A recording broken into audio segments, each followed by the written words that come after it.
Good morning, everybody. Welcome to the February meeting of the Housing Opportunity Fund Advisory Board. We generally get started with public comment. We do public comment at the beginning and at the end of each meeting. Gloria, is there anyone on the public comment sheet? No. No. Anybody public comment right now? No. Okay.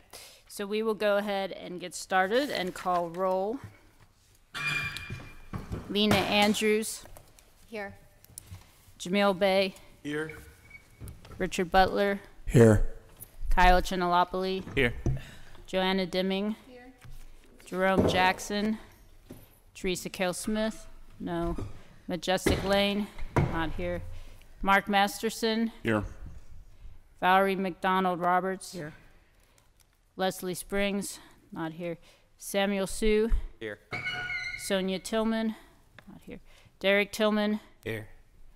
Carlos Torres. Diamante Walker. Here. Adrian Wanahal. Here. Okay, thank you. We do have a quorum present. Next on the agenda is review and acceptance of minutes. Do I have a motion? Move to approve. Second. All those in favor? Aye. Aye.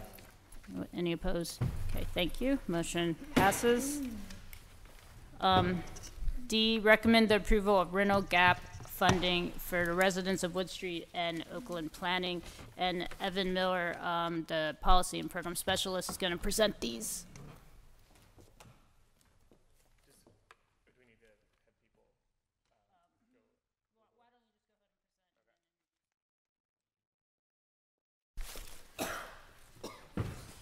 Good morning. Good morning. So we've got two projects today that are coming before you for rental gap financing. The first being residents at Wood Street at 301 3rd Avenue here in the Central Business District. This is a 259 unit single room occupancy building. It's entirely occupied by low-income residents, and it's the only single-room occupancy facility in downtown Pittsburgh. What their plans are significant capital improvements, as well as the funding of social services provided at the facility. So in the residential portion of the building, which is floors 7 through 16, they plan to install a new fire pump, update sprinkler heads throughout the facility, connect a residential elevator to an emergency generator, install card readers on doors throughout the residential section of the building to enhance security, as well as additional security cameras. There's potentially dangerous crumbling facade sections along 3rd Avenue that will also be repaired with this funding, and a possible rehabilitation of the building's front desk. So these improvements will benefit all 259 units based on the HOF deed restriction that would be recorded. 80 units would be subject to permanent deed restrictions, 30 units at 30% AMI or below, and 50 units at 50% AMI and below. A little bit about the services that are provided to residents. Community Human Services is the sole provider of services at the facility, including various forms of case management, such as recently released formerly incarcerated residents in transitional types of housing, medical respite housing, and they also have a cafe there that provides low-cost meals to residents 7 days a week, twice a day. The total project costs are $464,000, including the $30,000 that's allocated for services. The Federal Home Loan Bank Affordable Housing Program, there's $70,000 that they've received through that program, and they have a Bridgeway Capital bridge loan that covers the rest, and the URA or the HOF portion is $380,000. That's the recommendation today. Looking I'll speak to their MWBE and diversity narrative. They have been, they're in good standing with performance and compliance at the URA at this point. An approved MWBE plan would be, final MWBE plan would be required before loan closing, which we expect to be in no more than 3 months from now. Work is expected to start almost immediately after that and last about, I believe, up to 6 months. Just looking at their scoring here, how this project scored actually exceptionally well in based on the program's criteria. We believe that it's ready to start as soon as funding's secured. Residences at Wood Street is constantly making updates and upgrades to their facility, so we believe the capacity of the development team is strong. They have an extensive knowledge of what their building needs. It's a cost reasonable project based on the review of the preliminary review by engineering construction at the URA. And as far as geographic diversity goes, this is the only facility of its type in downtown Pittsburgh. The median rent for a studio apartment, which would be the most comparable form of housing in downtown, is about $1,100. So there's really no other place where this level of affordability is achieved in the central business district. Also, by virtue of being downtown, they do exceptionally well for a lot of the P4 metrics, transit, proximity to bus lines, walkability, bikeability, and because of their extensive services provided, they score extremely well in that category too. So the ask today is for $380,000, and I'll open it up to comments. I think I do need to Okay, recuse yeah. myself. If anybody needs to recuse themselves, I suppose now would be the time. I do as well. If you need to recuse yourself for rental items, if you can please leave the table at this point. Question. So, yeah, I'm recusing myself, but I have a question. Is that appropriate? Just question was, at closing, do we fund them at closing, or is there a drawdown process? There's a drawdown process. So, in the same style of everything the URA does, we draw down by invoice only by work already occurred. So once they close, as they build it, they'll send us the AIAs, and we'll pay it based on the work already occurred. Okay. And I know there's going to be another project. I have questions as well. So Okay. I'm going to recuse. How can that work? Are they specific? You to can the- come back. Okay. All right. I would love to have guidance from the group. I was formerly employed at Community Human Services Corporation, which is the service provider at Wood Street Commons. Formally? No. I mean, I no longer have an official That's what I'm saying, you don't affiliation have with a the vested interest. organization, There's but I no do want gain. that to be on the table. We'll put that in the minutes. With the other rental gap financings, we sort of put a, close by date, on, I guess, when are they anticipating to close, and what would be realistic or reasonable for this project? In our initial commitments, I believe we put 90 days out from the commitment letter. I don't know if it's 90 or 120. So the first month we did April 30th. Last month we did May 31st. Okay. So I think today's items, if it's okay with the advisory board, we would recommend a June 30th closing. Yeah. Sorry, go ahead. Do we know if the Bridgeway loan or the Federal Home Affordable Housing Program are committed funds, the other funds in the... They are committed. I should mention we do have representatives from Residences at Wood Street, as well as Action Housing, who will act as the construction project manager on this particular deal. So if there's more that they want to add, please go to the podium and speak. Do you want to say anything? Kevin? Good morning. My name is Kevin Hanley. I'm the Executive Director of the Residences at Wood Street, the owner and operator, the nonprofit owner and operator of Wood Street Commons. I just wanted to say that we very much appreciate the committee taking up this proposal. We are continuing to work on the building. The nonprofit acquired this building about 10 years ago, and since then we've been working to improve it. We've tackled a huge amount of capital projects.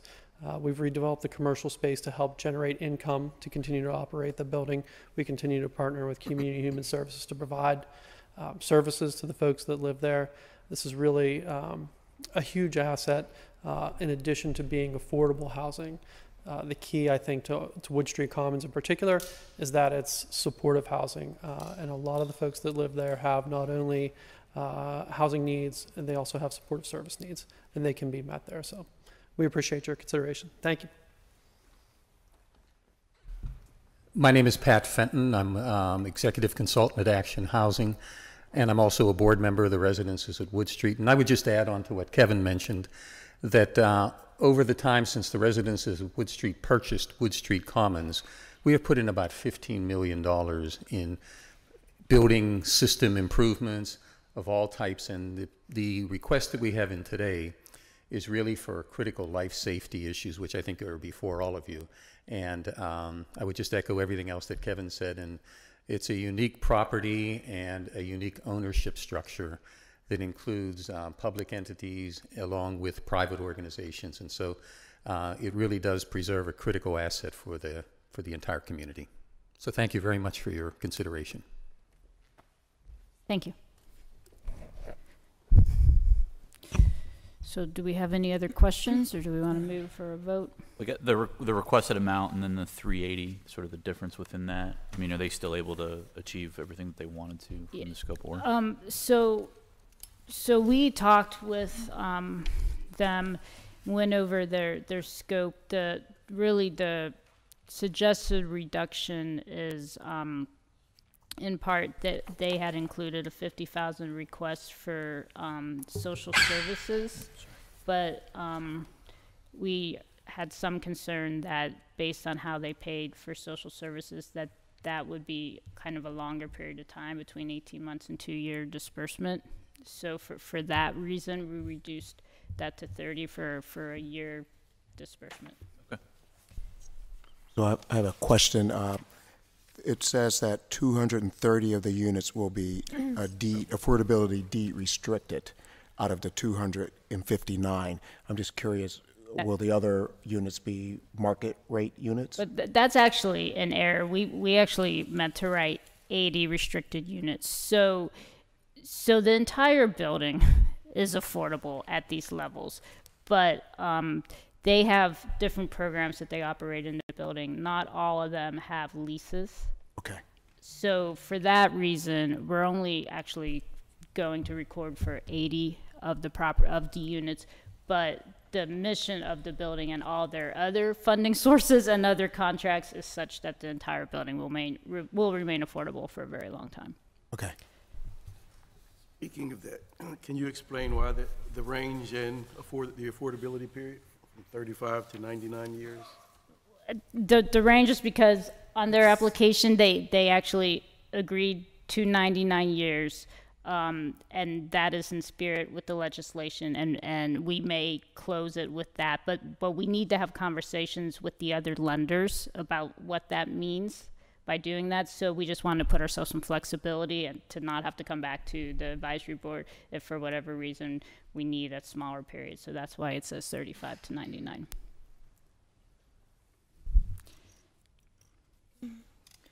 So the funds available to commit is 2 million. That's for rental gap. Like once we hit that, we spent all the funds for rental gap. So this, if we approve these today, we'll be close to that limit, right? This is 1.795. So we're like 200,000 or away. Let me see. Well, no, I already have them in there. I know you have them in there. If you look above. So if we approve after we do these two today, if you approve them, there'll be 2,080,000 left. Okay, so there's still 2 million left. Because I was gonna say we should look at, what are we preserving, what are we building new? I think this is 3 preservation projects, 2 new projects, and then who are the developers, and obviously geography, so just Yeah, keeping in mind, I can like, our definitely goals add and our a column balance. about preservation versus new.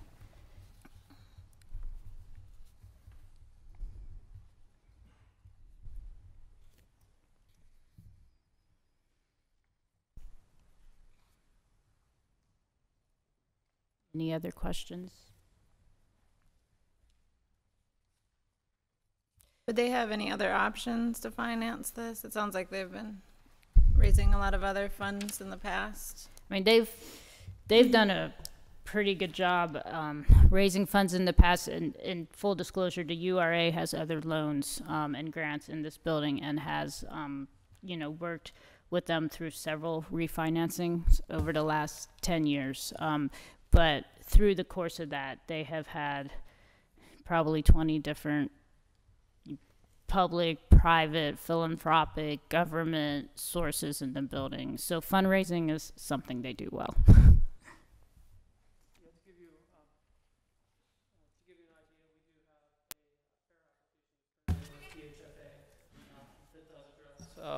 It actually addresses a few of the items that are also on this, so we would go back and probably amend that as we meet with that, and that continues to move forward. So we do have ideas about not only funding the items that are on there, but some additional as well. Definitely a needed service, and it's neat that it's resident owned and or nonprofit owned.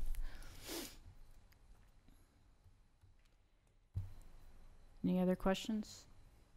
Okay, can I have someone make a motion? I guess so moved with a June 30 commitment June date. 30th date.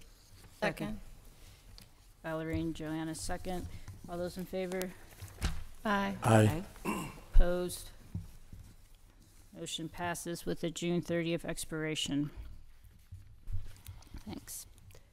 Okay. Oakland? Yep. So the other project is Oakland Planning and Development Corporation's Parkview Manor. This is located in South Oakland at 3250 Parkview Avenue. It is a 15-unit HUD 202 affordable living property for seniors and people with disabilities. The project just renewed its HUD Section 8 contract for 20 years, and OPDC has owned and operated the project since the early 90s when the building was converted from a former Catholic school to affordable apartments. All of the units are 1-bedroom, 1-bathroom units, and they're all occupied at the moment, and OPDC maintains a lengthy waiting list for these units. The building's in need of some capital improvements. The renovations that are before us today on the table are the replacement of heating and cooling units in each unit, the replacement of all of the windows in Parkview Manor. The building has 2 shared hot water tanks, one of which is not functioning properly right now, so the full replacement of one of those tanks is also included in their scope. Also, some necessary landscaping that would make the property more accessible to all of the residents, and communal hallway carpeting on all 3 residential floors. Work is likely to be initiated almost as soon as closing occurs and would be complete within 6 months of funding. All of the 15 units will be affordable. The HOF deed restriction will be recorded for 5 units at 30% AMI or below. The requested amount that we have in the loan packet is $175,000. That is what we expected the total project costs to be here. However, we're still finalizing a couple of bids with OPDC, so if this is brought, if a motion is brought for this, we would ask that it be in an amount up to $200,000, and we will have a firm number by the time closing happens, but we don't believe it'll be any more than 200,000. They're in the process of finalizing the window bids, and they vary drastically in scope and in terms of the quality of window and price.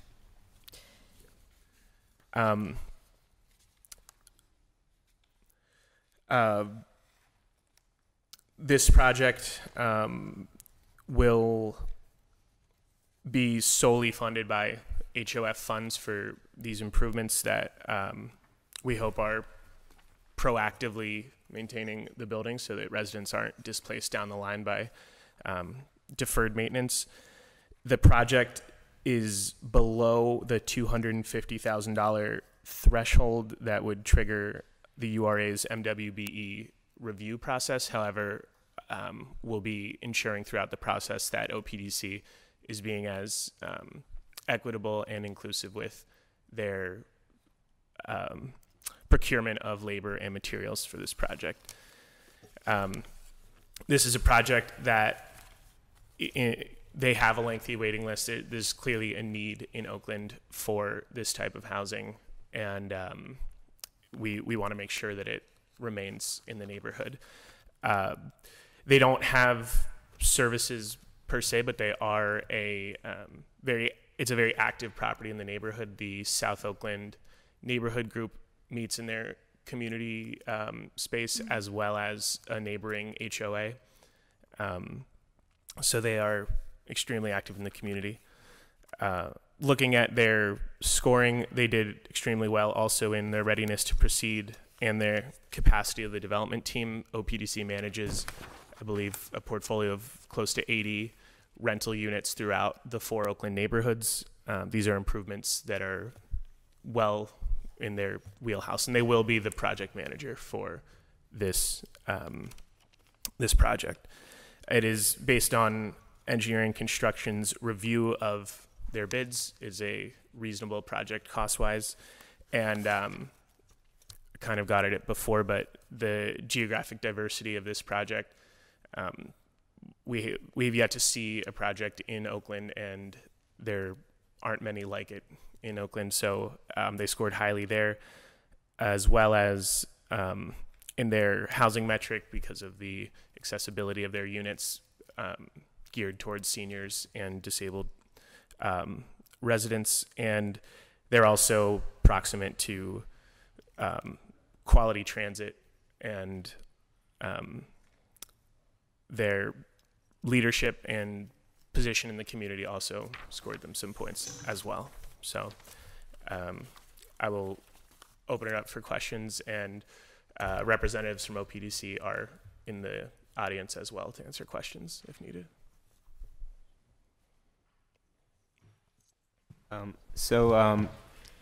This is structured to be a soft loan, correct? That goes away after the deed restriction, meaning there's no debt service? Well, is that correct? This actually does have debt service. They have a project-based Section 8 contract on this building that yields close to market rents. And so we looked at their cash flow, and it will be 0% interest loan, but it will be fully amortizing and paid monthly. And just 2 other questions. How do we verify, this can really be applied to multiple projects, but how do we verify that the AMI levels are being adhered to? Yes. Okay. So this is, one of the functions of the URA. We have a compliance department that every year will check. So upon initial occupancy, they'll do the income verifications, and then every year after that, do the income verifications. And this particular building is a project-based Section 8 contract, so everyone should fit the income requirements by nature of the building. And last question, where did the appraised value come from? Was it a CMA or estimate from the owner? Where did that value come from? It was an appraisal provided to us that OPDC had done on the building. All right, cool. Thanks. Mm-hmm. Okay. Any other questions? Ellie, would you like to come up and say anything? Oakland Planning and Development Corporation. I think Evan did a great job of explaining our project, and we'd be really grateful for this money. It's a whole list of things to improve on the building. It's, you know, the building's okay now, and as I said, this is a huge need across the city. But senior buildings, usually the wait list on this property, it's 15 units, usually the wait list is at least 15 people on it.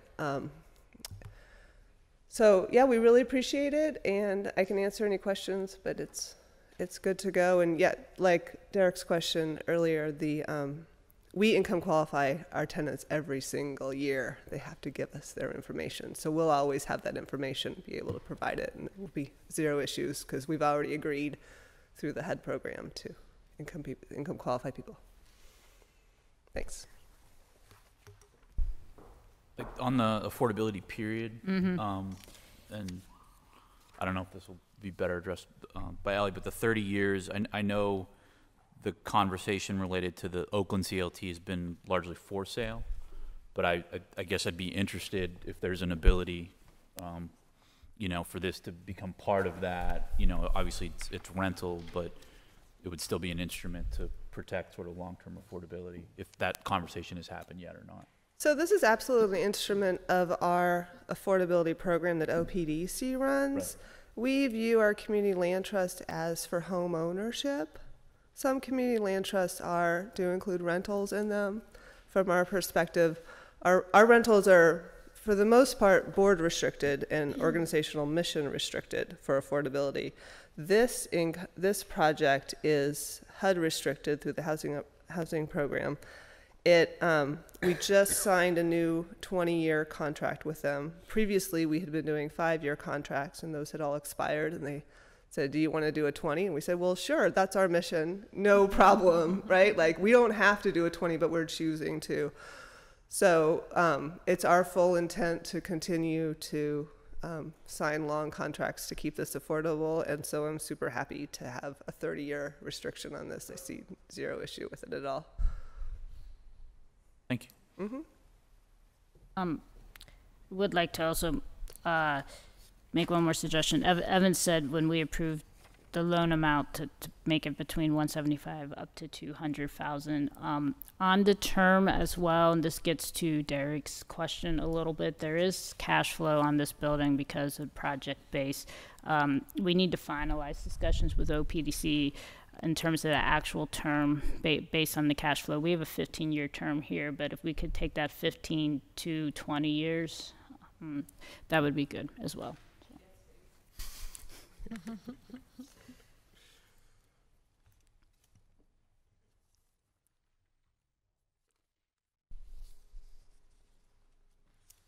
Any other questions? I guess we do a June 30. June 30th Yes. date.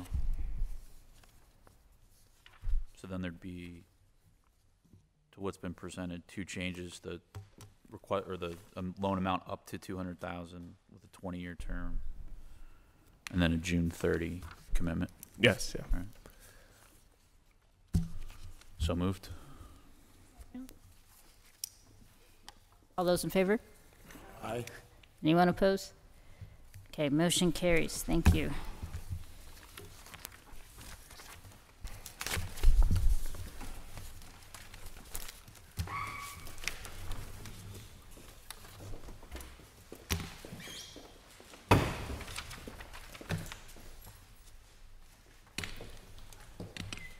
Next on the agenda is the home ownership.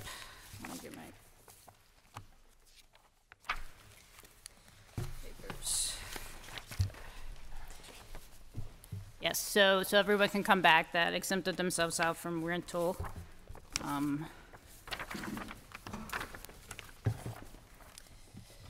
So we are excited today to talk about the Homeowner Assistance Program, which we've all been, I think, excited about and anxious to see it get started. So the URA issued an RFP in December. We received responses. We received 5 responses originally. A couple days after the responses were received, we we kept the RFP on our website and changed the rolling due date to changed the due date to rolling. We since received one more response. So we've reviewed all 6 respondents and are bringing all 6 in front of you today to service program administrators. Just to refresh everybody's memory, this is the program where homeowners will be able to apply to the URA to get much needed work done in their houses. Households underneath 50% AMI and 30% AMI will keep track of the 2 income tiers. They will apply here. Sharon Taylor, Sharon, can you stand up? She's the program administrator for this HOF program at the URA, so she'll be receiving the applications and checking the household's incomes. And then she will work with the 6 program administrators to then, pass the houses over to them, and they will work with the homeowner to do the work write-ups and figure out the scope of the rehab. And the program administrators, they are all here today and can answer specific questions, but they either have in-house construction capacity or they work with subcontractors directly themselves. And so they will then be submitting the work write-ups to the URA as part of the HOF. The HOF is funding an inspector position at the URA, and the inspector will then review the work write-ups, go out to the house at the beginning and at the end, and sometimes even during the middle of the construction. So that will be the process, and then so we'll hold contracts with the program administrators, and as they perform the work, they will then invoice the URA under those contracts. So we received 6, and you'll see the list here in your packet. So the 6 responses were Action Housing, Inc., Habitat for Humanity, Hilltop Alliance, Nazareth Housing Services, Oakland Planning and Development Corporation, and Rebuilding Together Pittsburgh. You can see on the second, or I guess on page 3 of your packet, some of them work citywide. Action Housing will work citywide. Habitat, Nazareth will work citywide. The others have focus. Rebuilding Together Pittsburgh has formed partnerships with neighborhood CDCs, and so they have, I put between 6 and 11 neighborhoods because it depends how you count Lawrenceville, that has 3 neighborhoods, and the Hill District that has a few neighborhoods, Homewood, so kind of depending on how you count that.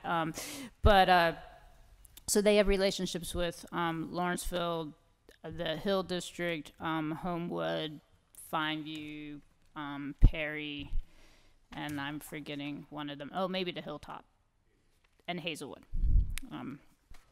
So they have relationships with those groups.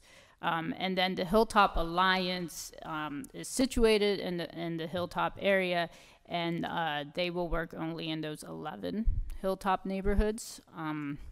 And then Oakland Planning Development Corporation is in Oakland, and they will service the 4 Oakland neighborhoods.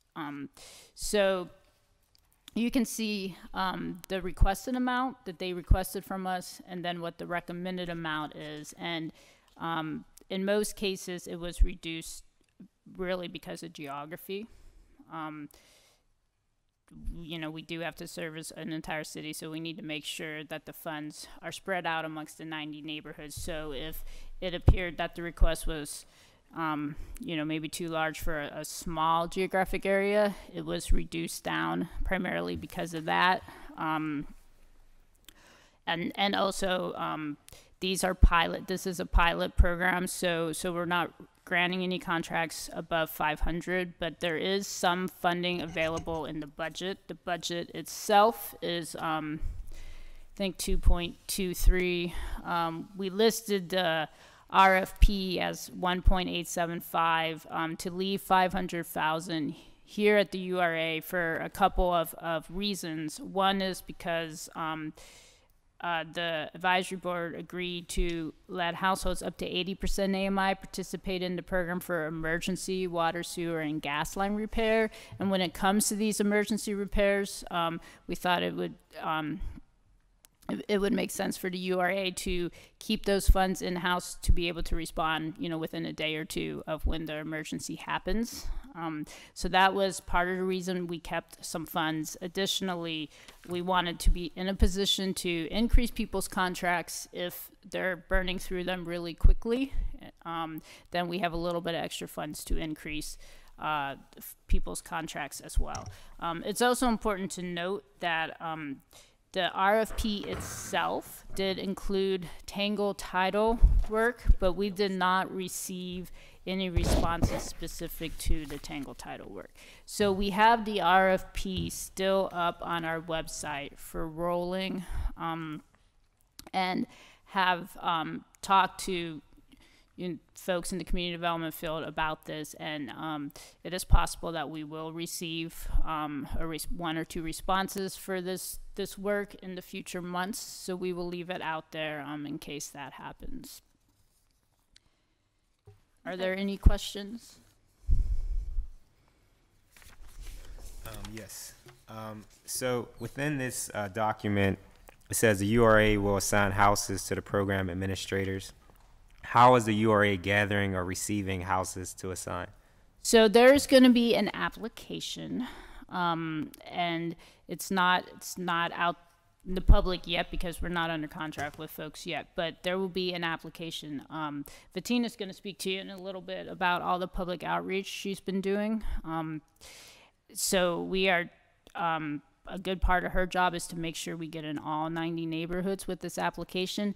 But so the application will then go to the URA. The URA will be the front door, and we felt like that we're proposing that because to keep it fair and uniform across the city. So folks that have a CDC in their neighborhood that's really pushing it might be at a disadvantage. So we want to make sure that we are across the city. Or not at disadvantage, at an advantage.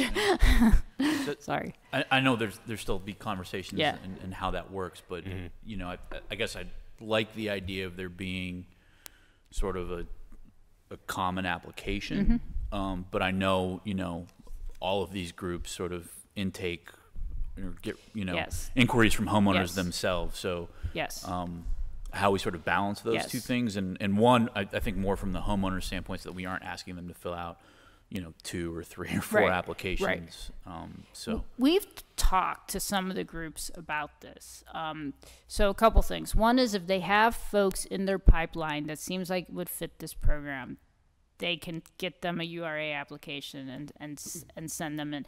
Secondly, they operate different programming themselves with Right. different funding levels, and our program goes up to $30,000, and we don't want if somebody needs a $30,000 scope, we don't want them turned away because the other program parameters that program administrator operates under is usually less. So it's almost easier for them to have a clear-cut URA program to be able to say, or a HOF program to be able to say, you fit this program. And then another homeowner who only needs $5,000 worth of work might fit their other program or their weatherization program. So it kind of helps differentiate. I guess what I'm, in terms of, and I know it hasn't been developed yet, but in Yeah. terms of the application form itself, to make sure that we're sort of asking the questions that are necessary so that if that's the instance, there isn't another sort of field of information that they need to ask someone for. And maybe that's impossible, I don't know. I don't know. And those We will be can- we can details, think those will be about details that that as we we need to work out. finalize Yeah, the okay. application and talk with the program administrators about how to do that. So just for clarity, so if the program administrator has folks that come to them directly, can they then process them, or do they need to direct them to the URA? They need to direct them here, and we'll send them back. Okay. I realize it's a little bit duplicative, but I think it's for reporting purposes too. I think we're gonna have to do it that way. I need to recuse myself again. Okay. If anyone else needs to recuse themselves, yes. Are these the groups that have responded to the Yes. RFP? And there'll be another round? So there is a little bit of funding availability left. It is still on our website at this point as a rolling RFP, but these were the ones that came in by the original due date. Yeah. I think it's interesting because a lot of these groups came to public comment during the whole process and said that they weren't applying for anything, they weren't intending to get any money, and all along I knew that that was not accurate, and here we see some of those groups here. And so I'd like to know what you're doing. I'd like to hear about the community outreach and what you're doing to get other folks involved, because it seems to me that this is just paying off the organizations that came out and pushed for this. It doesn't seem like it's really open and transparent and really offering the opportunity for a lot of groups, especially in my side of town. We only have one CDC currently, the MWCDC, and I see the Hilltop neighborhoods covered by the Hilltop Alliance. I don't know if those 11 neighborhoods include my district, but they have their own CDC in Mount Washington. So I'm curious how that relationship's working out and whether or not the MWCDC will be included in this. So I'm going to abstain from this. Thank you. Mm-hmm. I have a question about the deed restrictions. Is everyone that applied aware of them? How do they plan to educate the homeowners about them? How's the URA gonna educate people about them and their options? Yes, and I have talked with most of the program administrators, if not all of them, about this. And Sharon also has worked with programs like this for a very long time, and is very good at walking homeowners through what it means, what they're signing. So originally, I think we had intended for the program administrators to do the income underwriting and to be the one really explaining the URA documents. Given some of the anxiety I think that was causing, Sharon will be available, and Bettina and others at the URA will be available to help with that and to work with the homeowners with that. I know there was also some concern from a couple of the program administrators. They were just afraid people just would not want to sign the documents. I can tell you from experience at the URA with our other home rehab program, our 0% interest program, and a lot of the folks we've actually had to turn down for that program due to credit and other reasons. URA staff, we suspect that may not be an issue. If it does turn out to be an issue, we'll talk to the advisory board, and there might need to be some changes to the program in future allocation rounds. I'll say to Teresa's point, I think it's our job, because some of these do serve the whole city, to get our neighbors, in the pipeline. Yeah, but my comments really are, it looks like pay to play. Like they came out, pushed a program for the city of Pittsburgh, were promised funding, and now they're getting it. And even though they said at the table, and I helped play the recording, where they said that they weren't going to benefit from the funds at all, and now here they are. Some of them. Sometimes some the people that some of them are not. I just want to be honest. And what about your CDC? Did you talk to them about applying? They already said that they were going to apply second round. So now I'm wondering if that's. I think that's partially our job, that we're trying to get our. Well, hey, it's an open process. If they want to apply, they can apply. It's, that's up to them. But we are working on a separate plan for our district. Can I, just for my personal clarity. Let me just say, with no groups that have already said that, push the program or push the funding. For my personal clarity, we get a lot of documents, and I apologize if this has been already answered. So we have these nonprofits within these communities that will identify the homes, or would the homeowners have to know to go to these organizations to ask for the funding for their homes? Any homeowner in the city of Pittsburgh that is income eligible can apply. So they don't have to go through a CDC? They don't have to go through CDC. I mean, that was one of the reasons why we wanted the URA to accept all applications first. Is we wanted to be, as fair of a process as possible. And in a little bit, Bettina's going to do an update on all of our marketing and the brochures and the meetings and everything. We're hitting as many of the 90 neighborhoods as possible. So to that point about the 90 neighborhoods, so for the folks, there are obviously some geographic pockets that were targeted by specific organizations. So the folks that are citywide, will the URA be attempting to ensure that there is that coverage? So when people are applying, we're hitting all of the neighborhoods? Yes. Is there going to be a cap? Like, okay, you've had your fill, and do some marketing to try to drum up the other areas? I mean, as much as possible, we're going to timestamp people's applications in when they come. Now, with that said, if there's a meeting somewhere and the next day we literally receive 100 applications from the same neighborhood, we might have to have a larger discussion about that. But with the exception of those, you know, strange things, we're going to timestamp people's applications in. How did we do, I think if I did the math right, on the high side, it would be 72 homeowners that would be helped is what is expected. I can't remember what our projection was for the funds when we were trying to look at how many families would get assistance through all of these programs. Where were we with this one, and how does that match up? I think we originally said 125, which I think was high. I think our math was off, and when I realized our math was off, I started to revise that down to about 90 to 100, which I think is probably what's going to happen, considering not all the funds are being allocated here. So I noticed that none of the applicants responded with Tangle Title services. So if someone comes with this issue, how will that be handled? That's a good question. I mean, that's a really good question. That's why we had it in the RFP, because there's a shortage of people providing those services. If we do not get a response for the Tangle Title in the next month or two, we're probably going to need to start powwowing a group of folks that work in this arena and figure out how to get this service done. I mean, if any of you that would like to be on a committee to talk about it, that'd be great. Yes. Is there anything in the legislation that prohibits sole source?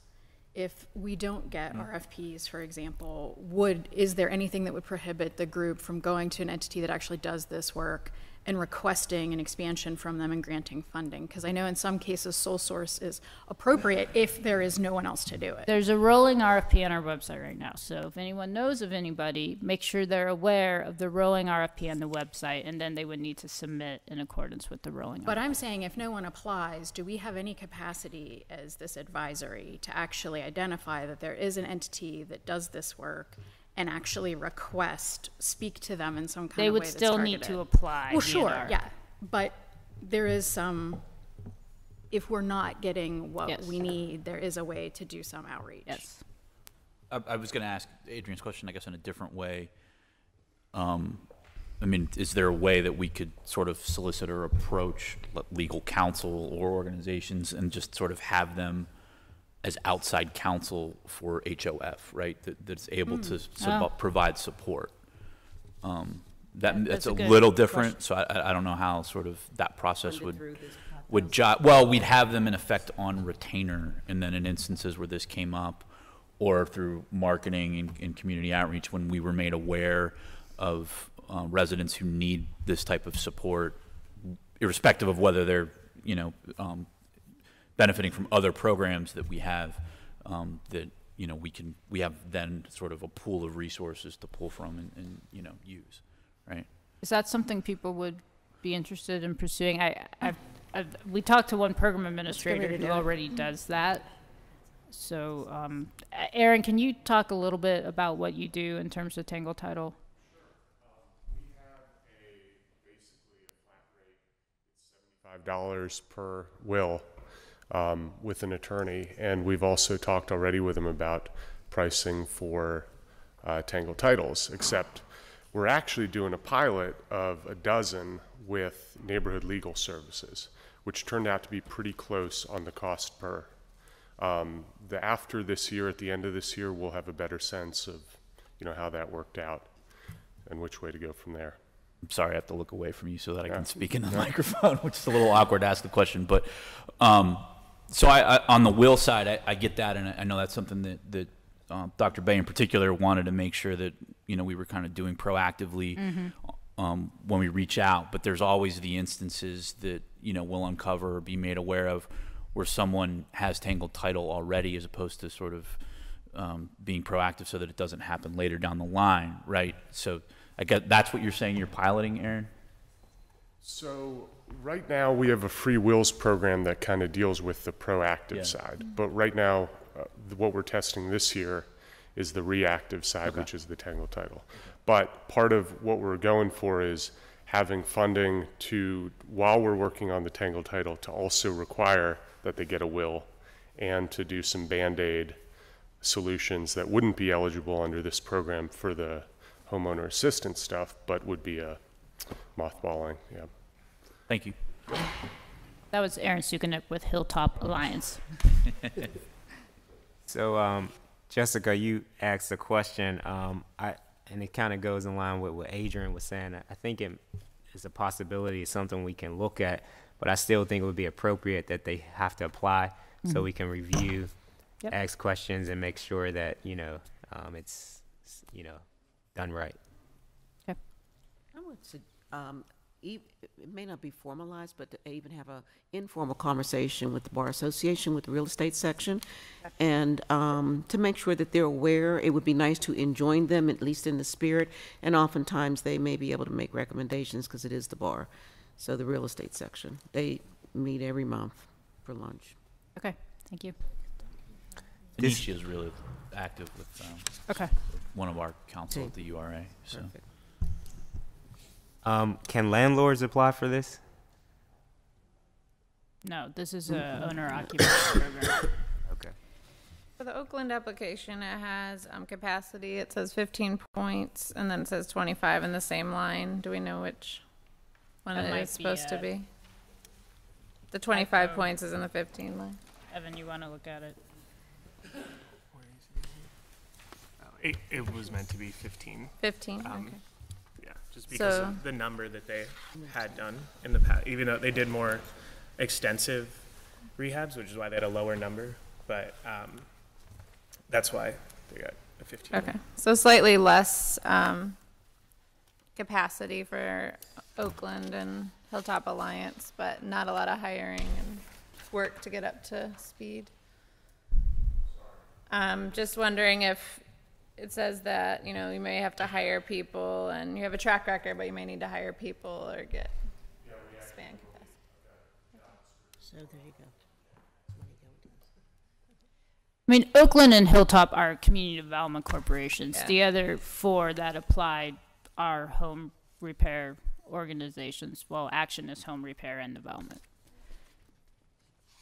Just for clarity, of the money that they're requesting, all the money they're requesting is actually going to doing the houses, like none's going to overhead. Is that true? Or? So the RFP has allowed for 10% overhead. Everything else has to be an invoice for the actual work to the house. So if there's, $30,000 worth of work for somebody's house, the overhead to go to the organization for their time spent would be $3,000. Okay, thank you. So I have a question about MWB compliance. So it says because the total project costs are below $250, this program is not subject to the review process. However, 2 of the requests are above $250. So will those be monitored and will they have to comply with the MWB process? So I want to answer that because my department oversees the MWBE review and compliance. Sure. So each individual project will be about $30,000, each rehab to an individual home. So Okay. what I will look at the end of the year is to try to get a better understanding of contracting across the board, not stipulate that a $30,000 project must do 18 and 7. So that's why that's coded that way. I think Okay. it makes better sense to get the data on an aggregate and not by individual project piece. So it's looked at, for example, someone get a $500,000 contract because they're only doing $30,000 per house. It's looked at a per house, not aggregate of the total contract amount. So we're not going to look at it based on each individual house. I'm going to Sure. be, you got $500,000.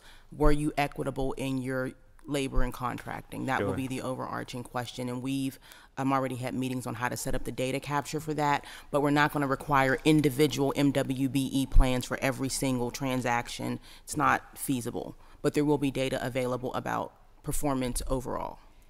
And we did ask all the program administrators for lists of their subs, and I will say the program administrators that are geographic based try to use subs in their geographic area. Aaron, once again, can you speak a little bit just to give them an idea? Sorry to put you on the spot twice, but I think you're a good example of how you do recruiting. Contractor database that we bid everything through, and to date we've had basically 90% of the work be minority contractors. So, of about 200,000.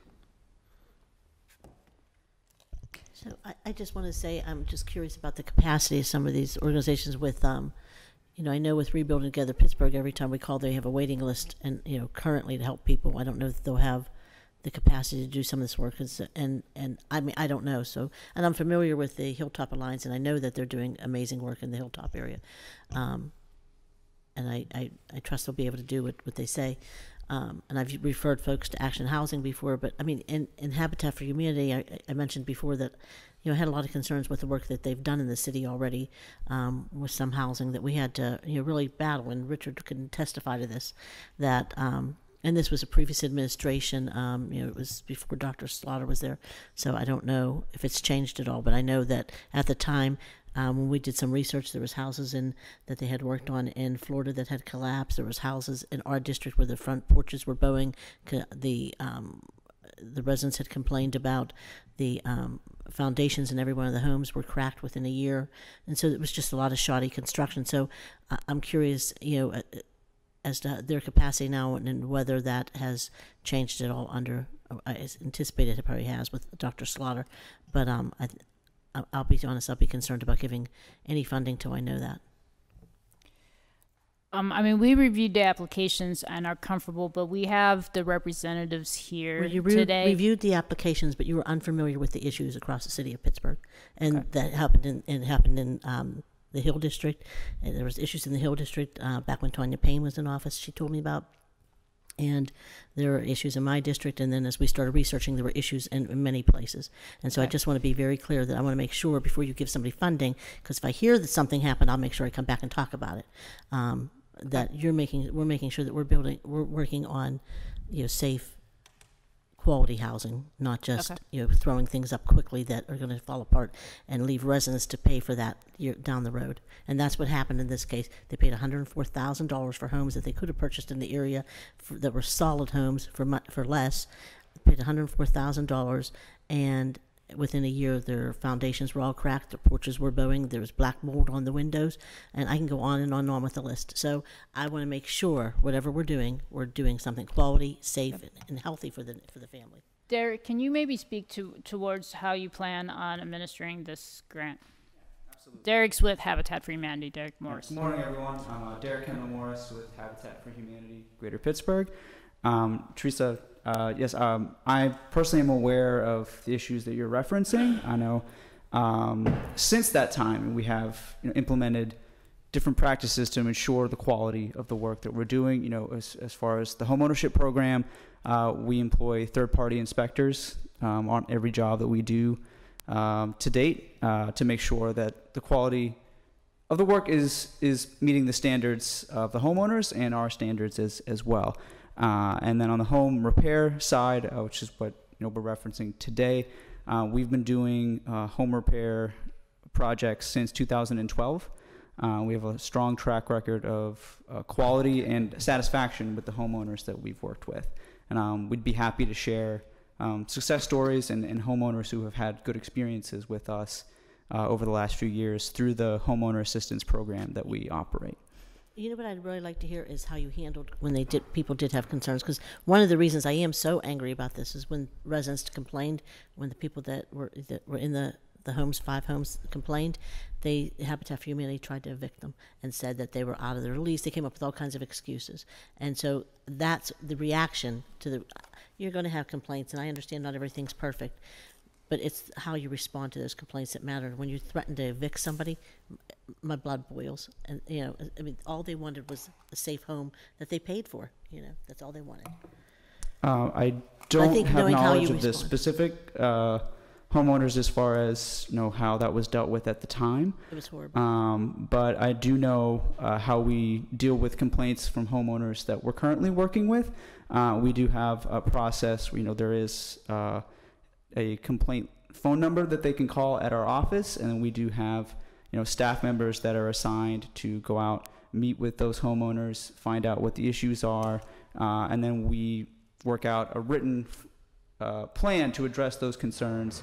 And then we do have, again, we have a third-party inspector come in and verify that we have addressed the concerns that the homeowner had. So if we do have those issues that arise, we are employing outside people to make sure that we are doing what we said we were going to do, and that the homeowner is satisfied that we have met the concerns that they've raised with us. So we're doing everything we can to ensure that the quality of our work is what it should be. I will say this, that I think Dr. Slaughter's personality and demeanor is different than the previous AD who was handling things. So I have a little bit more comfort in that. That's all I'll say. Some residents from our community, our housing working group, went and toured Habitat just about 4 or 5 months ago to see the renovation that they had done on a house, and it wasn't a new build, it was a renovation, which would be similar to these. It was gorgeous. Like I wanted to move in there. I'm gonna be honest, they're beautiful. So, I can't speak to all the projects, but the one I saw. They're beautiful, but when your stairways are pulling away from no, your wall, when you're, it sounds atrocious. I can go on and on with the list. It was endless. Councilwoman, the other thing I would say to reference Jessica's comment earlier is that there will be inspections done by the engineering and construction department at the authority to ensure that the work is done both to sort of the standards that we would all hold and be comfortable living in, well, just so as well as so that the they homeowner had is comfortable. inspections from the city of Pittsburgh for these homes too. Sure, yeah. So. This is different and separate and apart from code inspections. Yeah, the URA was not involved in the Habitat deal in the West End. Yeah, this is an inspection from sort of ensuring the scope is done as it was represented, et cetera. I actually think the URA was involved. I'd like to verify that. Let's hope that we learn from a bad experience so that we can move forward. So basically, we're now saying that we have quality control in process, in systems. Yes, I mean, the URA, we are the inspector for these houses. So if there is an issue later on, and we get phone calls from time to time at the URA through our other home improvement programs, and even our development programs. That's a year or two, later, and our inspector always goes, and to the extent we can, we try to help the situation. Yes. So I have 2 questions, one related to that. So the URA is going to be doing those inspections. Are there going to be funds from HOF that are utilized for those inspections, or is that going to be absorbed by other departments in the URA? Well, so there's administrative funds as part of the 10 million every year, and so that is basically paying that. We are not charging an additional inspection fee to the homeowner. I think at one point a version you saw of the program guidelines had a fee to the homeowner. That has since been taken out. Okay, great. So my other question was, there are some timelines that have been put on each of the contracts, so folks will be able to start projects in a certain time frame. So what's going to be our mechanism if funded entities can't actually meet those timelines? Will we be coming back and doing a discussion? Will there be a recapture process? Do we have some kind of structure in place for that? Yeah, our construction engineering department will be meeting with the program administrators regularly to check to make sure, things are flowing. If there's not, we will try to intervene early on and see, what the issues are and how can we help. I should also state that even though the HOF administrative budget is helping to pay for one inspector on this, we anticipate this program to be so fast and large that we'll have a couple inspectors. And so the URA, through its other sources, will be, sourcing other inspectors. We will do whatever we can to get these houses through quickly and to sit and meet with the program administrators whenever needed. But let's say, for example, and I'm going to pick on you, Ellie, and I'm not saying this would ever happen at OPDC, but if OPDC can't get folks hired in 4 months to actually be working with the homeowners and administer the program, what happens then? Well, so the contracts are 9-month contracts. So when they expire, if, we wouldn't renew it if we felt, that there were issues. But during the contract period, we will do whatever we can to figure out why Ellie can't get folks under contract quickly enough. Because I'm just concerned about money sort of sitting and then Agreed. moving forward, and how are we going to attack that? So I was just wondering if there's a process where we know early if we're not hitting a benchmark. We can talk about that with our lawyers. Maybe we put a midpoint check, and if you don't have X number of units done by that point, maybe we can terminate contracts early, something like that. But I mean, we want this to be a good experience for everybody, and we'll try to figure out what the issues are early on. So is there a warranty that the work is warranted for like up to a year? I heard the review process and all that, Right. but I'm saying, okay, it passed and there's an issue with something 3 months down the line. Is there a warranty, or can that be written into their agreement that they have to come back and address something up to a certain period of time? I don't have a good answer for that. I don't know. Can someone like Action speak towards what you normally do for your programs? I'm Greg Simmons from Action Housing. The short answer is all of our contracts with our contractors have a 1-year warranty period built into them, so they're required to have that. And we generally handle people beyond that period if we need to. So. Thank you. So that's great that Action does it, but just so that it's uniform, can we ensure that something's in the agreement for everyone else? We'll have a meeting with the program administrators, once this is over, and we'll talk about that. But if that's something feasible for everyone, I think that's a good suggestion.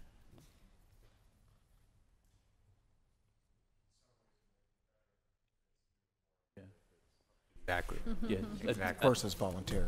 Correct. For purposes of our vote, I mean, can we use the 12-month warranty as our operating assumption? And if after your conversation we need to Change it for whatever reason, I will let everybody amend our know. vote, we can Okay. do that, but just to move things forward. So, I mean, 12 months pretty standard for contractors, anyways. Exactly. Yeah.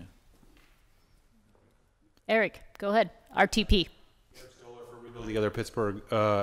Yeah, I agree. We typically warranty stuff for a year, and we're fine with sort of negotiating the details of this in the contracting phase. But there has to be some level of the ability for the program administrators to determine the legitimacy of the claims, because we do get warranty requests from homeowners we've served that frankly have nothing to do with the work that we've done. So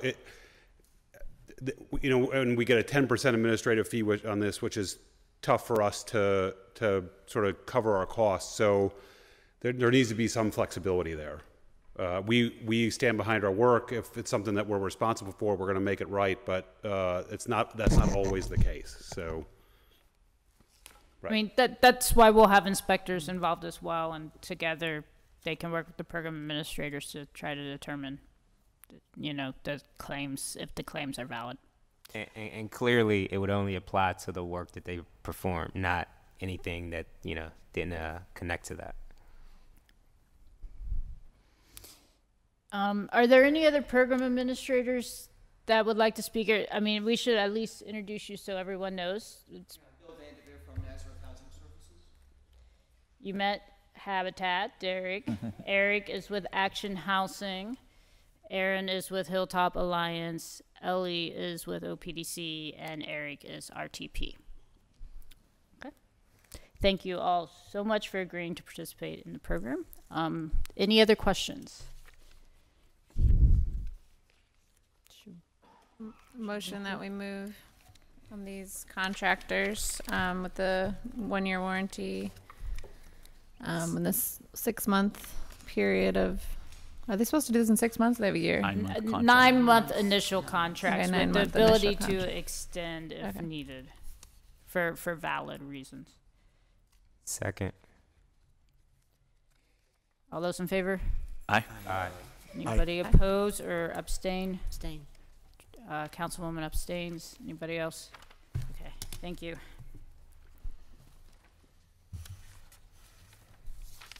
Okay. Moving on. Hold on, let me find my agenda. Staff report. Okay, staff presentation regarding Housing Opportunity Fund marketing strategy. But do you want to just? Or actually, I'll switch with you so your back is not. To be honest, I can move over up here. I've been on sabbatical for 3 months. I'm still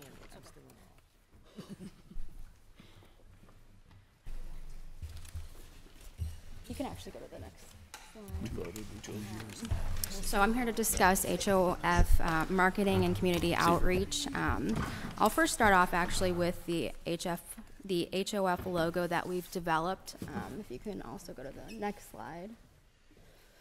So we've gotten a lot of feedback regarding how we can distinguish HOF programs from other URA programs. So we've developed an HOF logo to help with the distinction. As you see, those are the style guides that we have. We were able to get a different logo, different from the URA logo, but because HOF is housed in the URA, it must follow the same stylistic guidelines. So it is a different logo than the URA, but it is still within the same stylistic guides that were provided to the URA. But we will be looking to outsource our publishing and printing materials to other firms. But for now, this is the HOF logo. It will be seen on all the marketing materials. It's up on the billboards that are currently around in the 9 districts. But because we've received a lot of feedback on how we can distinguish HOF and create brand recognition, I think this logo will definitely help. I have become the front door for HOF and the housing department. So even if I do have, questions regarding HOF programs versus URA programs, I think that this will help distinguish the programs from one another. And then our billboard campaign started on February 4th and it'll run until the end of February. There's one up in each district, so there are 9 up right now. The phone number listed is actually my direct line, so people can be sure that they will reach me directly if they have any questions regarding any of our HOF programs or URA programs in general. We have received a lot of comment and feedback regarding the effectiveness of billboards and ensuring that the messaging is correct. HOF this is a pilot program, so we're trying all different marketing methods to see which ones work best. For the down payment and closing cost assistance program, there is an urgency to get that message out across all 9 districts immediately, and we felt that billboards did that in a most effective way, alongside going out into the different communities, attending different community meetings in the evenings, as well as posting through social media. But in terms of getting equal coverage at the same time and ensuring that each of the 9 districts are covered, we felt that billboards definitely helped send out that message. And even if people weren't interested in the down payment and closing cost program, at least they are able to see the HOF logo, which will also help build brand awareness. How much are we spending for this? Oh, okay. So the billboards actually came out of the URA budget, So not it's HOF. not out of the $10 million. The cost to Lamar came out of the URA budget. We will have an invoice for the folks that did the design, and I think it's $1,900. But that's not just for the billboards. That's for the logo and the branding of everything that we can use in the future. If I understand it, then the Redevelopment Authority has a standing contract with Lamar for billboards, and then this is something that rotated in, or is it something different? We do not have a standing contract. This was something that came out of the URA's press department with Lamar, but it was an individual contract, and it was not paid for by HOF funds. Okay, but so the URA doesn't otherwise advertise with Lamar? I'm just trying to figure out. Not on a regular basis. Okay. I haven't seen us do that for a long time.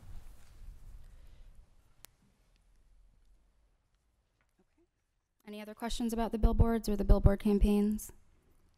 Okay. I think the tone is much better than what it was before. I'm very happy with the language that's being used. Right. Has anybody seen them? No. Not seen them. I've had people text me pictures, but I've not seen them in person. No. Yeah, I started my first one coming in today, so that's really exciting. Have we looked into advertising on the bus? Maybe you're going to get.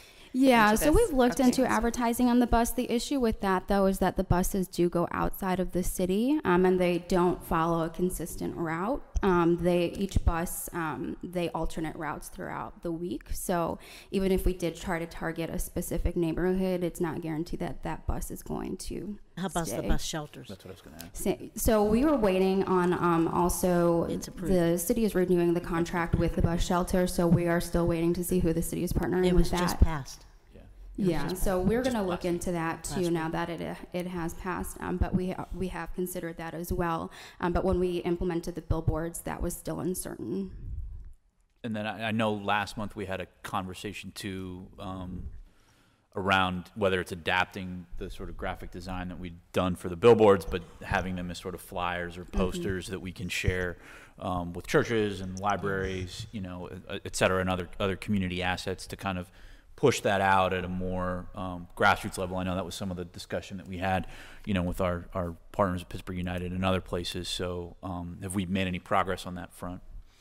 In terms of adapting, you know, the work that's been done to have, you know, posters or flyers that we can so all of our distribute. flyers and posters are being done in-house right now, but they do follow the same stylistic guides as what the URA has and this HOF logo. We are trying to keep it consistent, but also trying to distinguish the HOF program separate from the rest of the URA. I think that the billboards are an okay way to, you know, to promote this and get the word out there, because, I mean, if people are calling you, obviously, about them, so they've obviously seen them, so it must be working in some way. They may not like it, but it doesn't mean it's not effective in some way. Right, and the billboards are multi-purpose. I mean, the message does say down payment and closing cost assistance, but it is also getting HOF out there. So if someone does call me and they may not qualify for down payment and closing cost assistance, they may either qualify for another URA program, or I can tell them about HOF in general.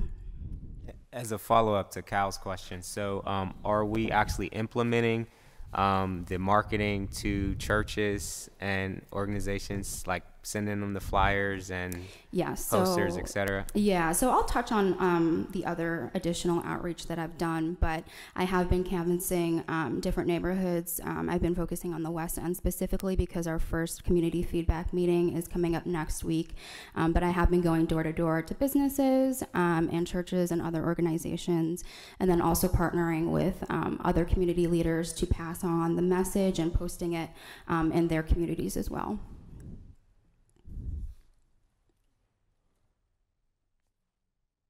So is there material on the URA website that organizations could just take advantage of? Yes. So there's collateral posted for the Yes, different everything is online, including our application for the down payment and closing cost assistance. I do want to stress, though, that the application must be filled out by a lender, not by the home buyer. So the home buyer should be pretty far along in the process, or far enough where a lender is involved. I have gotten a lot of inquiries about whether, you know, how to buy a home or starting the home buying process, but this application is really designed to assist with that right away. So the underwriting and all of that is done by the lender, and it's filled out on a URA application, and then it goes to Sharon, who is the program administrator for the down payment and closing cost assistance program.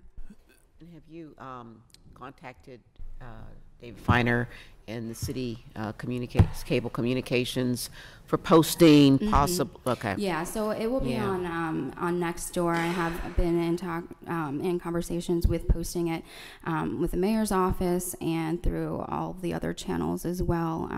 Our city website. So when you mentioned Dave Feiner, you mean to advertise on the cable station? I mean, they do a rolling, you know, still shots, but it's rolling nonetheless. Okay.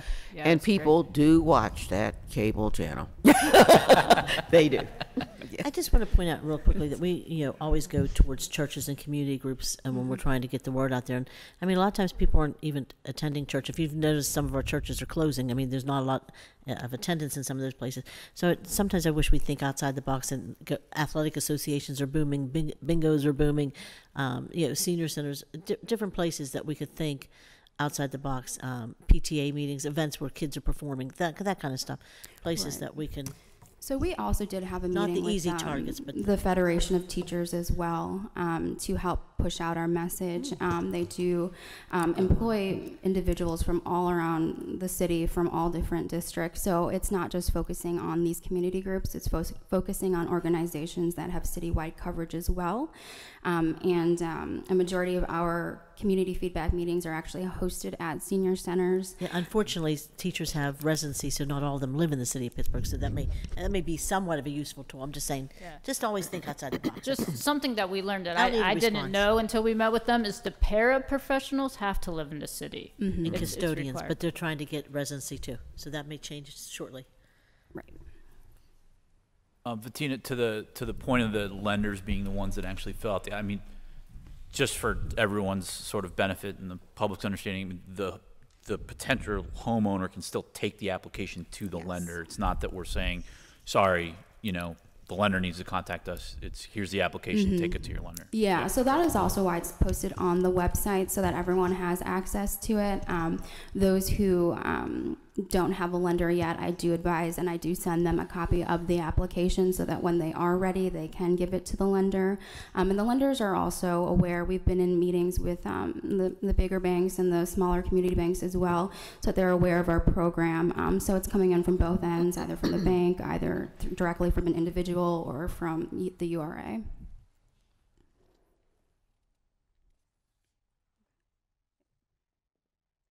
And so now I'll talk about the community outreach and the community feedback meetings. So I'll be hosting a series of community feedback meetings to get feedback for the 2018 annual allocation plan, as well as feedback to help guide the future 2019 annual allocation plan. These meetings are designed to be interactive. We have invested in Turner Point Technologies, which is a clicker system. So you have real-time responses, and we find that the participation does increase when we do have a very interactive presentation. So it will be a PowerPoint, but interspersed will be the questions that form the surveys that we'll be giving out. And in addition to the clicker surveys, we also do have hard copies, and we'll also make the survey available online for those who are not able to attend the meetings. We're also providing language accessible services. So if you do know of any individuals who are attending any of these meetings that may require that service, please let me know, and we will be happy to provide that at the appropriate meeting. Each of these meetings are open to the public. They're from 6 to 7:30. And again, I really encourage everyone to spread the news within their own networks as well, to come to these meetings. This is their opportunity to have the feedback that will go in front of the advisory board to help guide the 2019 allocation plan. So if there is another priority area that the community is feeling that is not being covered right now during the 2018 allocation plan, this is the time to voice the opinion. If you haven't yet RSVP'd for a meeting, I'd encourage everyone to attend at least one meeting. So please let me know which one. West End they'll want to come to, I heard. Yeah. There is an RSVP link through Eventbrite, so there's links to from our homepage to the direct RSVP. That would just be helpful to know how many people to expect.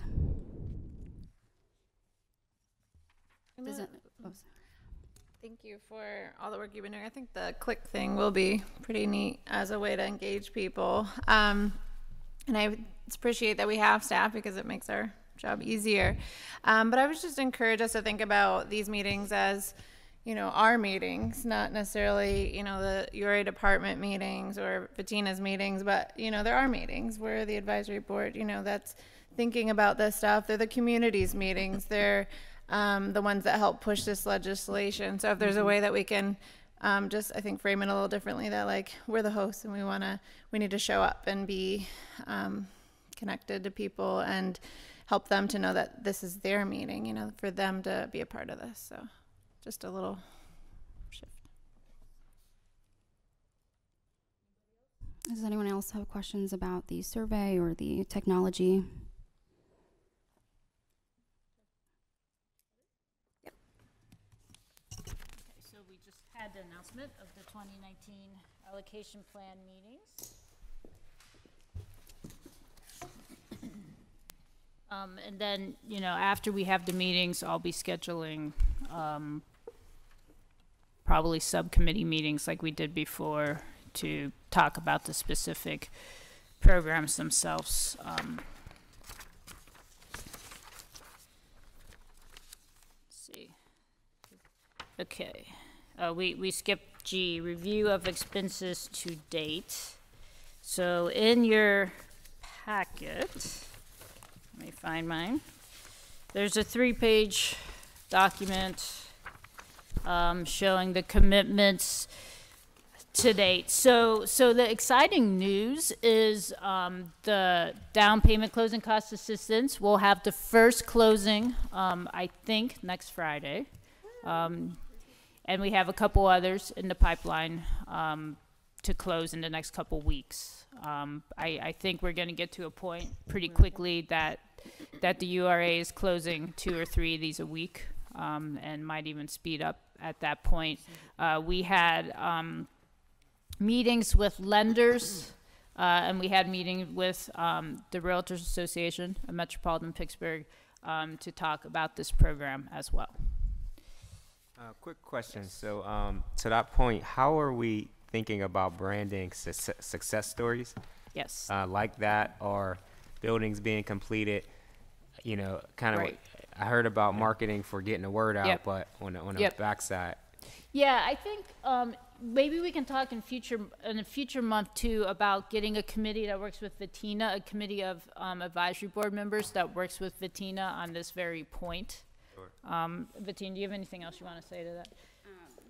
So in terms of, you know, branding all these success stories and talking about as the HOF programs roll out, really emphasizing which programs have been awarded and all of those things, we are working to ensure that we capture each of those moments. So either a staff member or URA member will be out there, you know, during the closing of these down payment and closing cost assistance to really capture that, so that we can, you know, write these stories either in an annual report or down the line.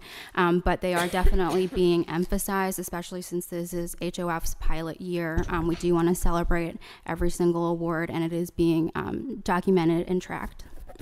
Are we doing a press release for like the first home buyer kind of thing? Yeah, And like so a we're in press contact conference? with the mayor's office to get that arranged, and that's already in motion.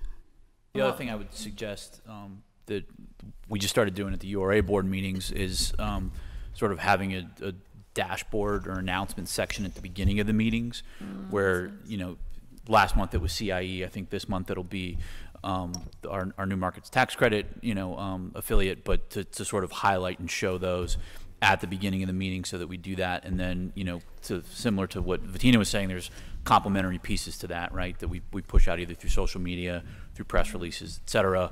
And then, you know, we are, as the legislation requires, there'll be an annual report that'll be transmitted to council and made publicly available, and so forth. So I think they'll, hopefully as we do that, but I think a committee is a good idea so that we can be a little more thoughtful about it. So. Yeah, and we'll be reaching out to you, I'll send an email and have people respond to me if they'd like to be on that committee as well. Okay. So that's the down payment program. So up to 5 programs, that one is up and running. The housing stabilization program, the RFP is currently on the street. It is due really soon. Does anybody know the due date? It's due in like a week, I think. The 19th? Might be the 19th. That's the RFP for social service providers to conduct the emergency rental assistance program. We've gotten word out via United Way's mailing list, Department of Human Services mailing list, and it's on the URA website. But feel free to make sure, you know, people that you know that would be interested. I'm speaking to the public, you know, as aware that this RFP is out on the street. So that's the second program. The third program is the rental program, which is the first sheet in front of you, showing the commitments to date, which totals, well, we have to add 25,000 to Oakland, so totals a little over 1.8 million to date, with about 2 million remaining in the rental line item. The next page just shows what we just approved. You know, if there's a pipeline of projects, Yes. you're talking to folks at those. Yeah, that's a good question. So I'll tell you what we've been getting a lot of phone calls on, and this kind of gets to Joanna's comment earlier. We've been getting a lot of preservation phone calls. Buildings similar to the two you saw today that need, you know, fire systems and new windows because they've been operating them affordably for a very long time without much cash flow. We weren't really envisioning as many of those requests as we're getting, but it's definitely serving a need in the city to preserve these assets and to keep them affordable. So there are a couple of those that people have told us they're working on and will submit. There's a larger new construction deal that has submitted an application, but since that time, as financing has changed pretty drastically. So that has been held for that reason, and we may ask them to resubmit once everything is in place for that project. And there are a couple other ones that I have heard of that may or may not come in over the next couple months. But you're confident that we'll be able to expend the remaining like 200,000 this year, at least committed. Yes. I'm sorry, I mean, 2 million. Really depending on the size of the projects, but that could be fully committed in the next few months, depending on the size of the projects that come in. So that's the rental. The next page, the homeowner assistance program, is what we just approved, and what we can show once we get the program administrators under contract, we can show you each month how many houses, you know, are being done out of those contracts. And then the last page is the administrative line item and showing expenses out of this line item. So you can see the expenses that were paid, started actually paying staff costs in September, though we had been incurring staff time prior to that. And, you know, you can just see that we have to do public postings. You see HR&A Advisors contract on there, Pittsburgh United's contracts on there. There are a couple 2018 expenses that have not yet been paid, such as the marketing cost to design the billboards will be coming. The rest of HR&A Advisors contract will be coming as well. So what are you estimating as the total admin cost for 2018? Those things and another month of salary. What do you think that's going to be? I'm trying to ballpark it in my head. I mean, I don't want to give a estimate. Can I answer the question next month once I talk to our finance department? Because we're also, you know, figuring that out with our finance department and all the different people that are working on HOF. The other thing, Mark, I think to your question is the timing of when the 2019 funds will come in, and if those aren't, let's say, sort of loaded or transferred until the 2019 allocation plan is approved, which I think has been the conversation with OMB. Yes. Then, you know, it may not sort of be a December 31st stop, right? And we'll have to, you know, either float or run that, and then once those monies come in, that'll be something I think when Jessica comes back, you know, with sort of where we are, v what was budgeted and what would be projected, that we'll need to discuss, you know, from the board, and then hopefully 2020, because we'll have to turn right back around once we finish 19 to work on 2020. But if that's that allocation plan's approved in parallel or close to in parallel by council as the 2020 budget would be, then we'll be on a sort of, you know, January 1 to December 31st timing aspect of it all. But, you know, as with sort of all the peccadillos we're uncovering with the way things have started, I think that's another one that we'll have to discuss. But theoretically, there's 2 million, not 1, right? For 18 months. The expenses from 9 for 18 September months, give or take. till December 31. Yeah. So that's what, in effect, what we're reconciling or needed to discuss. It might be helpful to see budget versus actual, and I think that's what you're speaking to. I'd also like to see, because I know that we have to spend the funds in a certain amount of time as we're doing these allocations, it would be helpful to see how much is left in the different tranches based on income level. Yes, good point. So it seems like there is some money theoretically being left from admin for 2018 that could be allocated into some of the pots for Well, rehab. but what Kyle is saying is we're not going to be approved. So OMB has stated they're not going to transfer the funds until the 2019 allocation plan is through council. Yeah. So we're doing the public meetings now, and then we'll meet with all of you. But, you know, let's say it's not through council until May or June. You know, it might be June by the time the funds are transferred. Yeah, It's I like thi- a I think- cash flow versus. That's right. like I think the way to what's think of it, budgeted, right? Joanna, is exactly what you said in terms of that there's 2 million, right? Yeah. Theoretically, up to 2 Yeah. million for, in effect, an 18-month period. Right. So I think that's probably a better way to think of it than, you Yeah. know, the 18, because, yeah, there would be a cash flow issue. Yeah. But we are getting a handle on the actual costs from the URA because, you know, in addition to all of our smiling faces, we have legal department and a finance department and so forth that is working on these programs as well.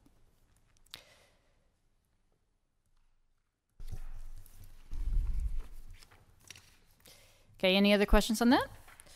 Okay, and then I think we're just down to, Oh, will this be released to the public at all? I mean, the handouts were packets. Oh, it's laying in the- there. It this was is in the public packet? information. Yes. And so we did review of expenses. We did the announcement of the allocation plan meetings. There are the meetings.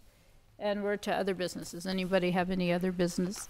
I have a question as far as participation in the meetings for the public priorities. Who, because we have, you know, between Celeste and Crystal, they're the arm benders from last time. So who's going to be managing, making sure that there's adequate representation or any representation, or that there's equitable representation in meetings? I mean, we have met with Celeste and Crystal as well. We just met with them last week to talk about this. You know, we're doing all we can do via social media and the CDCs as well. But And for us, I'm talking about for us, for the advisory board members. Making sure that we're at the Yeah, meetings. they Oh. actually, I Oh. told you, are arm benders, so they did it last time. Okay. Well, Joanna I just don't did know. it. Do you want to tell me what you did last time? I did a little bit. What did we do Who's last going time? to be organizing the? Val's asking Are who's you going to make sure pester they're us. all- Yeah, basically. I mean, She was asking how the this URA time. was going to make sure we're here, or is that your role? right.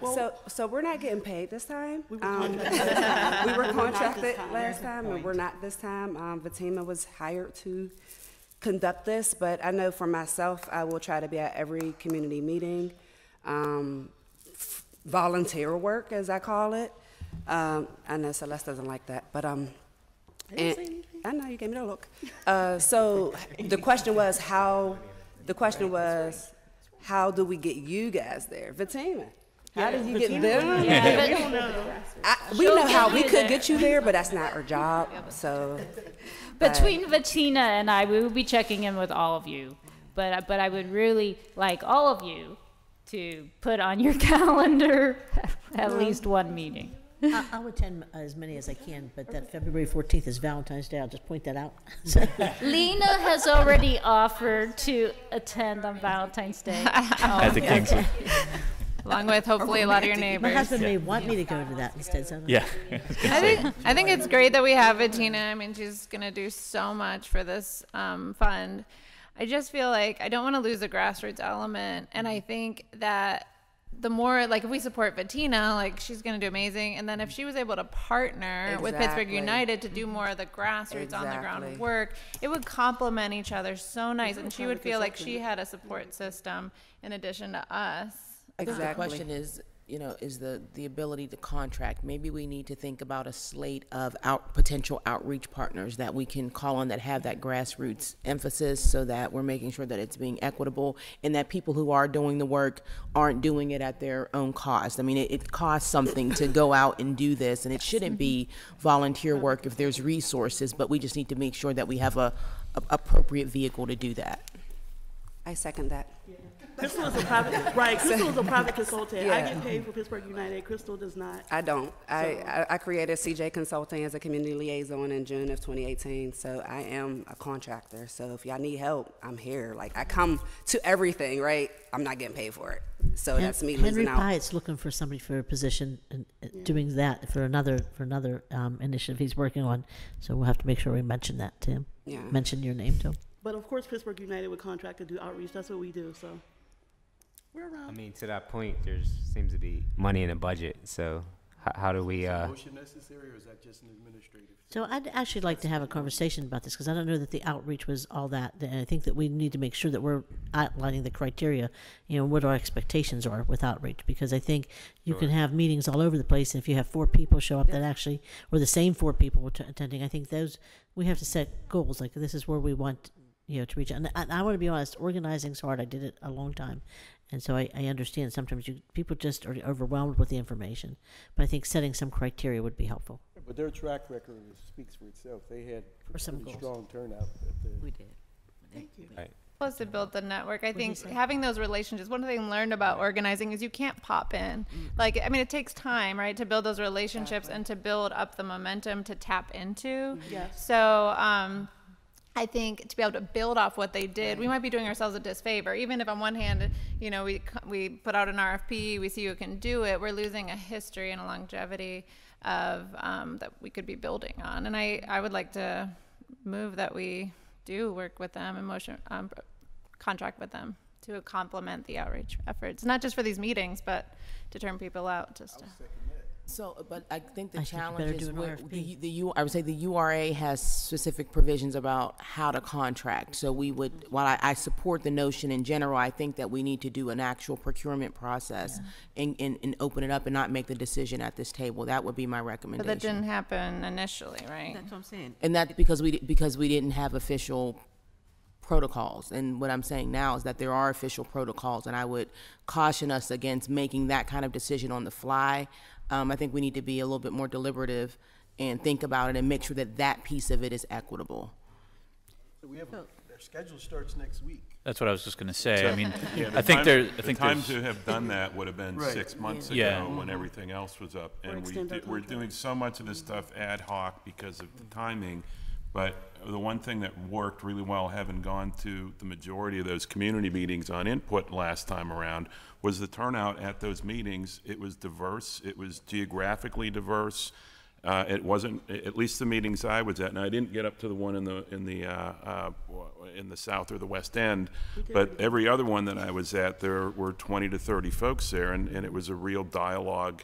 And we were, as folks that were appointees, were sitting down at tables and actually talking to folks that were having Tangle Title you could hear what those issues were from residents of the city. I thought it was a great process, and I would hope that we can get something similar going. I'm not sure we're going to get that, and how, I'm not sure how these are being organized. So I worry that it's going to be sort of, we're talking at folks and not really getting that kind of feedback. Is it the amount of the contract make a difference? Since we could keep it at the same level as last time? I'm going to defer to Jessica, but that's my role. I'm supposed to bring. So I'm hearing a couple things. I think there needs to be a committee of us to talk about community outreach and marketing. We'll put that together to talk about it. So that's one thing. I mean, we do have to Diamante's point, we do have processes at the UR, so we need to check on all that. And can individual organizations pay them to come and do their, promote their meetings and help with their meetings? I mean, they can do that. They can individually contract with them, is what I'm saying. If you're worried about attendance at a particular meeting. I mean, I think we should have and so there's the contracting issue and everything that we need to figure out. But then secondly, there's the timing issue of the meetings being next week. Now, Bettina can talk about where all she papered in the West End. I mean, we are trying to be very inclusive and make sure, we get to a wide array of Pittsburgh residents. So she could talk about that. And I don't know. I don't have an answer for you, except we will talk quickly because our meetings are next week. I guess I would ask too, in terms of, we're having these meetings for the 19 allocation plan, not sort of directly on the heels, but, within a relatively short time frame of when we had the 18 meetings. Obviously for 2020 that there'll be a little more space between when we have the 18 meetings, as well as hopefully we'll have a better sort of sense of the demand from, you know, the developers, the homeowners, the renters, the service providers, et cetera, that there'll be sort of more to discuss, and obviously a longer runway by which we can, you know, be more deliberate with our outreach process, design of the meetings, you know, so on and so forth. I mean, in my sort of opinion, the 19 meetings are in part sort of a check-in on, you know, we just had meetings, you know, a few months ago. These were our offerings. Are there any glaring omissions? You know, and then how do we sort of, you know, move from there? And then 2020 sort of gives us that space to be a little more reflective. So, just We're given also the hitting timing, different you know, geography than we yeah, hit giving the before. timing, I guess, you know, and recognizing sort of that practical consideration. I don't want to sort of hold up when we have the meetings, because I do think we need to kind of move, you know, with some urgency here. But can I also suggest that, I mean, we all have councils, we all have CDBG funding, and if you filled out a CDBG application, we could allocate the money to increase the participation, or and something I'm willing to do, and so I just want to know. I think that's a great recommendation. I think we work with their organizations before. There's a track record. You know, there's a trust factor. They've put in the work. And we've already contracted, so I feel like they've already kind of come through a process that has been vetted. What would it look like to, and there's funds specifically in this budget for that purpose. So what would it look like to vote, I guess, contingent upon URA review, you know, to kind of do something like that. Contract, but not a new contract. Correct, kind of because there's kind of a longer term process. Well, which I hear with the committee, but then there's kind of a right now process. So we're trying to address the right now. I mean, just a logistical thing.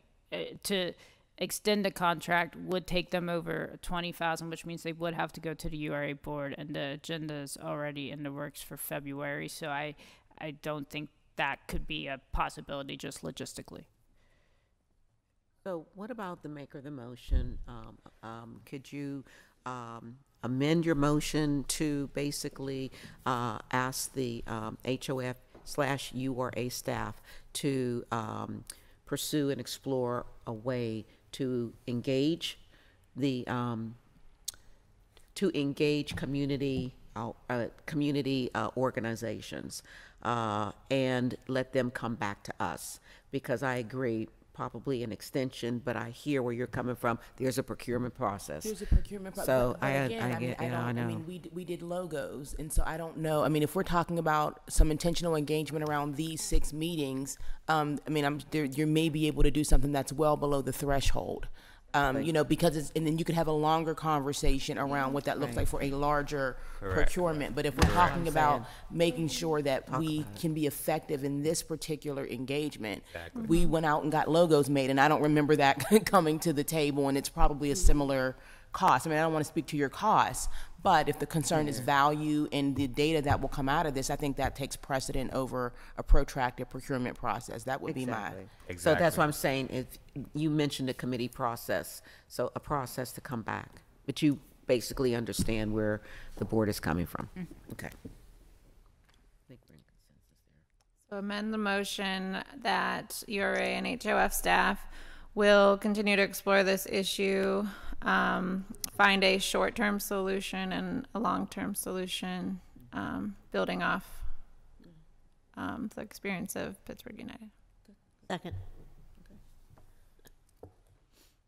Okay, all those in favor? Aye. Anyone opposed? All right, motion carries. Anything else? Wondering, we talked when we first started about having some kind of chair from the advisory board. That's a good point. Yeah, so I just wanted to revisit that. I think it's important to have kind of a balance, like a counterbalance, because it's staff and you know the advisory board, and that might kind of help with communication ahead of the meetings and make sure the agenda reflects the priorities and things like that. It was in that year-end. No, I'm not. Yes. No. Yeah, Kyle made a good then point. I couldn't talk as much. Kyle actually just made a good point. That was also in the year-end memo from HR&A advisors. I don't know how many of you read that, but I did circulate that memo. It was sort of like their closeout memo to talk about their experience with this process, and that was one of their recommendations. So maybe that's something we can put on the agenda for next month, that we pick a chair from the committee. Okay. And We take nominations now. I'll nominate Adrian. Second. I mean, I'm fine if people want to do nominations, however you want to do it, to get us I to a think decision next is month. a good idea. Let us think about it. Okay. Exactly.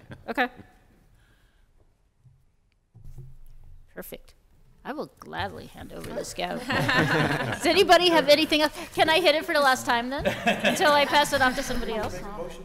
Does anyone have a motion to adjourn? Did we do public comment? It's on the agenda. Would anybody like to do public comment before I hit the gavel? Anybody? Nobody. All right. Adjourn.